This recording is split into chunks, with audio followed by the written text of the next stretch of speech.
নিজের মতো করে বাঁচো।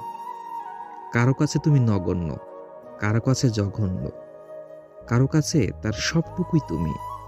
একটা কথা মনে রেখো, গাধার নাম ঘোড়া রাখলেও সেটা গাধাই থেকে যায়। কারো জাজমেন্টে তোমার মূল্য একটুও কমেও না কিংবা বাড়েও না।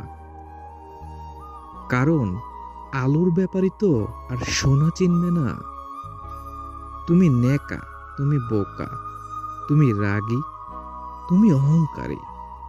আসলে এর কোনোটাই তুমি নাও। তুমি তাদের কাছে সেই রকম, যেই রকমটা তারা ডিজার্ভ করে। দিন শেষে তুমি তুমিই, একটু একটু ভালো, একটু একটু মন্দ। সবটুকু ভালো হতে গেলে দেখবে সবাই ভালোই আছে, শুধু তুমি ছাড়া। ধন্যবাদ। পরবর্তীতে এরকম গল্প শোনার